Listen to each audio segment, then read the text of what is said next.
Programang ito ay rated SPG, striktong patnubay at gabay ng magulang ang kailangan. Sa harapan ni Ramon at Rigor ay naubusan nga ng bala itong si Rigor, kaya panay takbo na lang ang kanyang nagawa. Maraming mga nakatagong baril sa bodega na yon, kaya unlimited ang baril ni Ramon, hanggang sa wala na ngang natakbuhan si Rigor at nasukol na siya ni Ramon. Binaril ng shotgun ni Ramon si Rigor, kaya tumalsik at nakatulog ito. Ganun pa man ay buhay pa rin si Rigor dahil sa best lang naman ito tinamaan.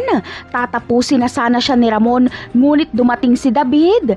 Pinigilan niya si Ramon at siya na lang daw ang patayin nito. Kalaunan ay pinagbigyan ni Ramon ang hiling ni David na buhayin si Rigor. Pero nangako si Ramon na babalikan niya si Rigor para patayin ito. Samantala, sa pagpasok ng Red Phoenix sa kanilang sasakyan ay ito na rin ang kanilang naging katapusan. Inubos sila nila Tanggol.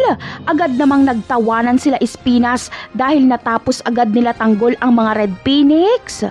Pabalik na sana sila Espinas sa selda noong biglang nagkaproblema dahil nahuli si Tanggol at Bubbles nila Rigor, kaya kailangan ng makisali nila Espinas sa barilan. Makikipagbakbakan sila Espinas kila Rigor para mabaling ang atensyon ng mga kapulisan at makatakas sila Tanggol.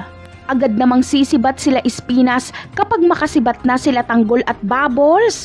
Pagdating nila Espinas sa selda ay galit na galit si Espinas dahil hindi dumating si Tanggol at Bubbles. Sinisisi nila Espinas sa mga kaibigan ni Tanggol dahil baka tumakas na daw umano si Tanggol. Napadpad kasi sila Tanggol at Bubbles sa probinsya sa kakatakas sa mga kapulisan. Napakarami pa nating dapat abangan sa mga susunod na episode. Paalam!